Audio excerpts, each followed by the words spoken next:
Hello, hello, hello, hello. Ayan.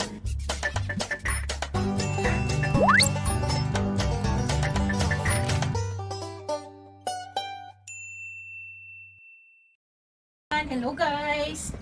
Magandang araw sa inyong lahat. Gagawa tayo guys ng palaman ng siopaw. Ayan, gagawa tayo ng toasted siopaw guys. So, kailangan natin painitin muna yung ating kawali at lagyan natin ng mantika.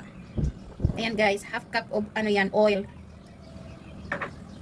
Ayan, para hindi siya dry mamaya kapag naluto yung ating palaman. Ayan, syempre, ilagay natin yung bawang. Ayan, 4 to 5 pieces ito guys. Kung gusto nyo ng konti lang, pwede naman. Pero mas gusto ko ng marami yung bawang. Mas malasa siya. Ayan, igisa muna natin siya hanggang sa mag-brown yung bawang. Ayan, matagal na akong nagki-crave nito guys. Tapos, merong nagbigay sa amin. Sabi ko, gagawa nga ako ng sarili naming toasted siopaw. Ayan. Siyempre, pag homemade, mas masusunod nyo yung lasa na gusto nyo.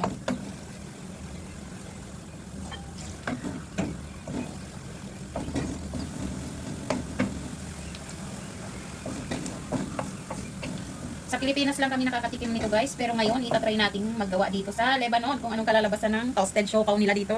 Ayan, so itatry natin guys. Ayan, medyo nag-brown na yung ating bawang. Isunod naman natin ilagay yung sibuyas. Ayan, 2 piraso yan guys. Medium size siya.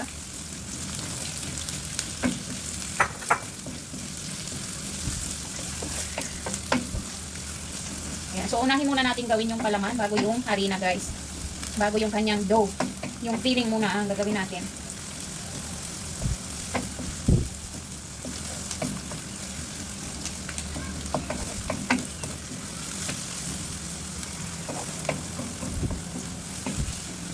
Ayan, isunod natin ilagay yung ating shredded chicken. Ayan, na-boiled na siya guys.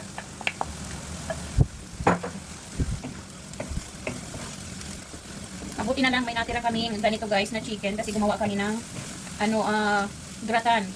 Ayun, Noy chicken ang tawag nila dito. So may tira kami.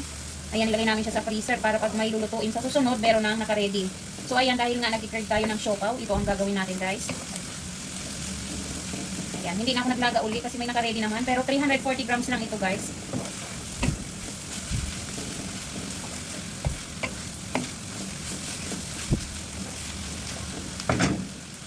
Ayan, ilagay natin yung paminta, 1 teaspoon.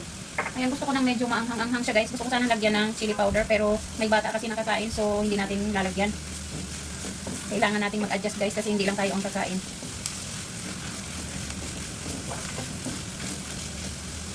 Ayan, lagyan ng soy sauce. Light soy sauce ito guys, 1/4 cup. Oyster sauce.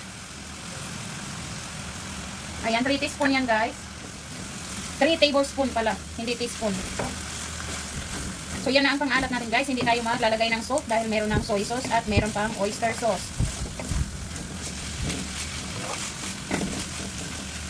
Ayan, ilagay natin yung sugar, brown sugar guys. 1/2 cup.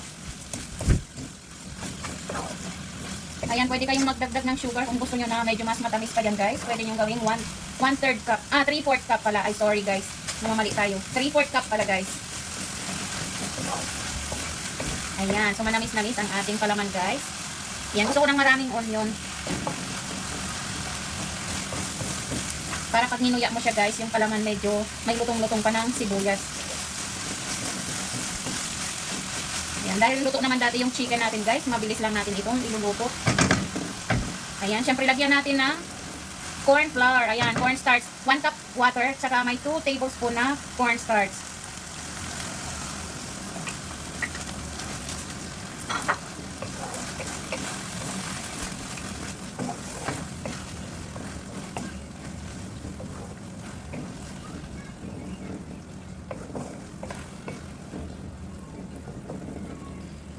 Ayan guys, hayaan muna natin ng mga ilang minuto. Ayan guys, medyo maputla pa ang ating chicken. So maglalagay tayo ng Silver Swan soy sauce guys. Mas dark ito. Ayan, dagdagan natin ng 1 tablespoon.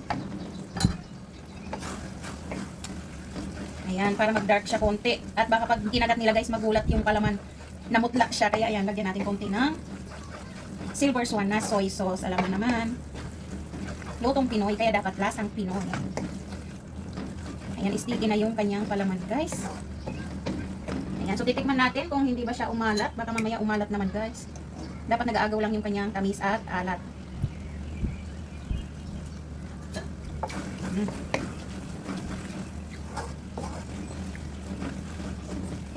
Para sa akin, gusto kong dagdagan siya ng ano guys, ng paminta.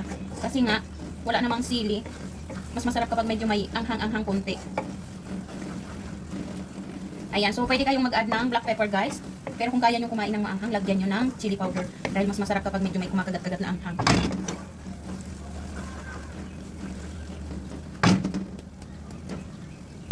So ayan na guys. Ready na ito. I-set aside muna natin. Hayaan muna natin na lumamig siya. Ayan guys. Ilagay natin yung yeast.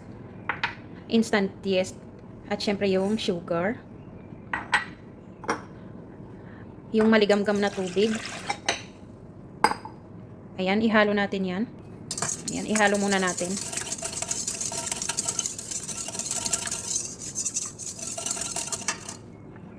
Ayan. Ilagay yung oil.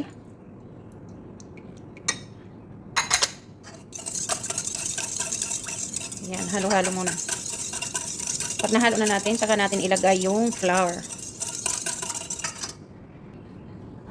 Ayan guys. Ihalo natin yung harina.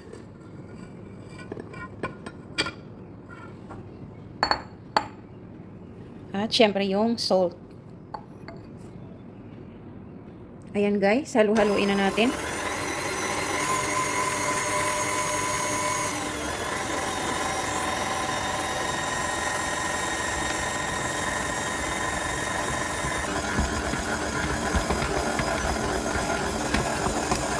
Ayan guys, so kailangang masahin yan hanggang sa lumambot yung ating dough.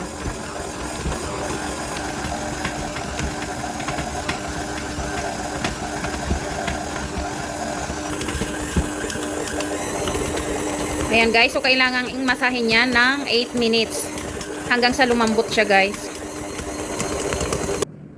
Ayan guys, so eto na siya. Ayan, ira-round lang natin. Ayan.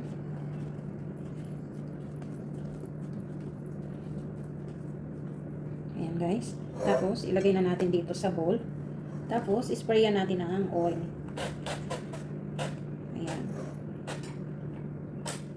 Ayan. Tapos, takpan muna natin ng cling wrap.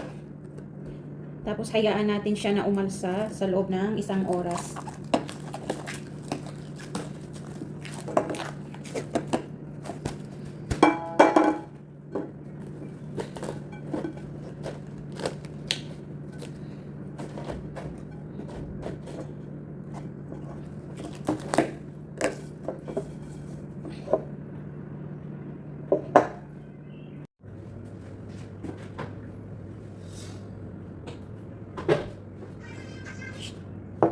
Ayan guys, ito na yung ating dough. Ayan, umangat na siya. So, gawin na natin guys. Ito yung ating cutter. At syempre, kailangan natin ng rolling pin. At syempre, huwag kalimutan yung ating gloves guys. Ayan, mag-gloves tayo kasi para malinis at para kapag tumawag yung aking alaga, mabilis lang akong makakatakbo. Ang galing lang to, at least malinis yung kamay ko. So, ayan. Ready na. 1 oras natin itong pinaalsa guys. Ayan, kunin na natin. So, ayan na siya.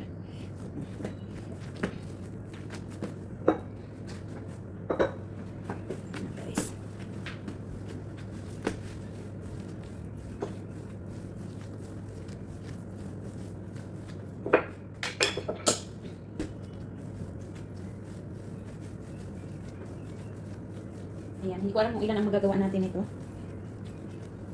Tansyahin natin. Para sa 3 cups na flour. Ayan. So, iwain natin sa gitna.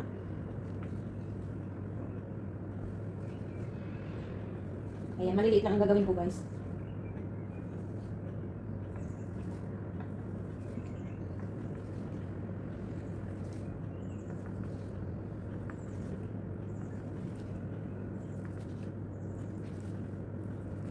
Ayan. So, meron tayong 2, 4, 6, 8, 10, 12, 14, 16 guys.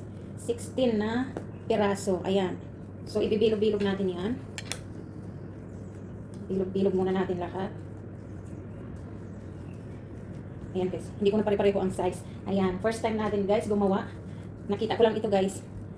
Napanood ko lang siya kay Yes Mode. Yes Mode. Oo, tama. So, gagayahin natin. Kung magaya nga natin ito.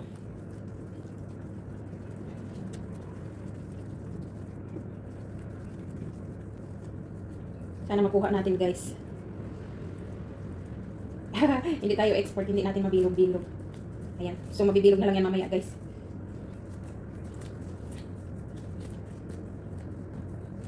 Parang medyo malaki yung aking pagkagawa. Malalaki siya.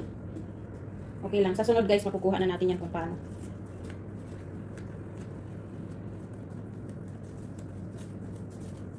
Ayan. Nakikita yung ano guys. Okay lang yan. Pagpasensyahan nyo na guys. Hindi pa tayo masyadong expert. Pero dahil gusto namin kumain, ayan. Tatry natin gumawa. Ayan guys. Ready na? Ito na yung ating palaman. Ayan. Malamig na siya talaga. Ang bango ng amoy niya guys. Sa susunod, itatry natin gumawa ng pork. Ngayon, chicken muna kasi yun ang available guys. So, ayan, mag-try tayo. Ayan. Ipa-flat natin yan. Tapos, saka natin lagyan ng palaman.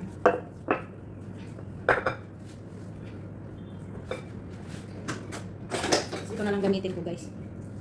Para sakto yung kanya. Ano yan? Measurement. Measurement ko, no? Ayan. So, lalagyan natin ng ganyan.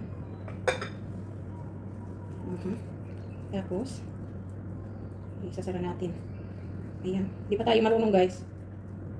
Ayan. So, bahala na si Batman, guys, kung makukuha natin ito. Ayan. Tapos, isasara ng ganyan sa ilalim. Ayan. Siopaw na siya, guys. Sa amin, sa ano, guys, sa amin sa Bicol, ganito ang ibabaw niya talaga. Yung pinagsarhan niya, yun ang nasa ibabaw. Ayan, tapos, ganyan na. Tapos, ilalagay na natin dito sa ating baking tray.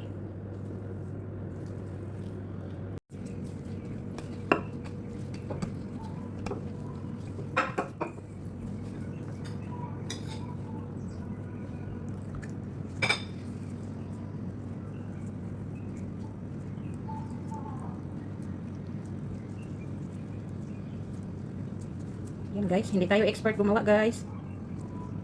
Ayan. So, iikot natin siya. Tapos, ganyan na.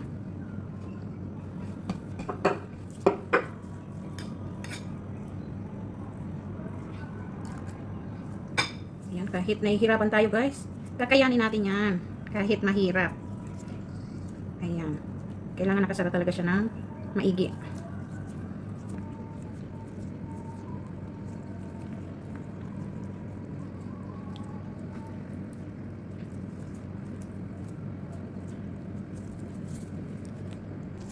Ayan guys, pagkatapos nating ibilog-bilog, ayan, takpan muna natin ang plastic at i-rest natin ng 10 Ayan, minutes. Guys, after 10 minutes, lagyan na natin siya ng itlog sa ibabaw. Ayan, egg yolk lang ito guys. Ayan, para ano siya, para shining siya kapag niluto na natin. Yung ibang toasted siopaw guys, hindi na sila naglalagay ng itlog sa ibabaw. So, nasa sa inyo yan kung gusto nyo ng ganito o yung walang nakalagay sa ibabaw. Ayan guys, sana okay ang ating first time nagawa ng toasted siopaw. Ayan, bake siya guys, toasted bake siopaw or chicken bun.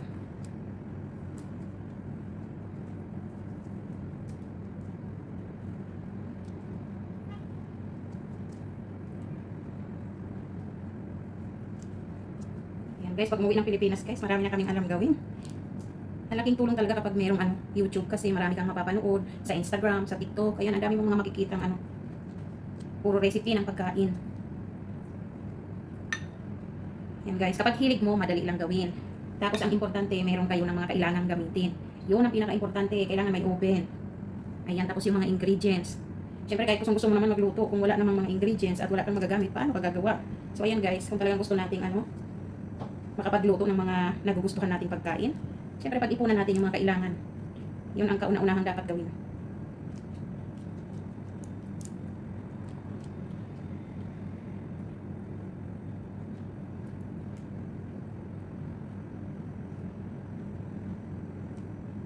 Ayan guys, ready na siya. Ayan, i-bake na natin. Ito na guys, i-bake natin siya ng 20 minutes.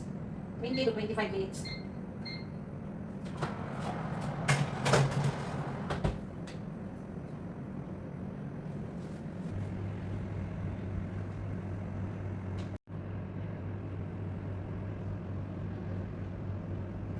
Ayan guys, luto na siya.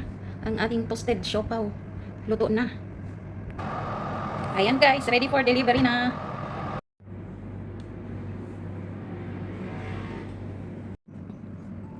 Yum, ang siopaw. Ayan. So, tikman na ni Budods guys. Mainit daw. I love it. Masarap. Nakuha ko. Ayan, nakuha ko daw guys. Ayan na guys. So, nakapagluto na ako. Ayan. Na-try ko rin siya sa wakas guys. Ang toasted siopaw. So, ang sasabihin ko dito ay toasted baked chicken bun. Ayan, kasi hindi nila alam yung siopaw guys. Ayan. So, maraming salamat. Sana nag-enjoy kayo guys. God bless you all.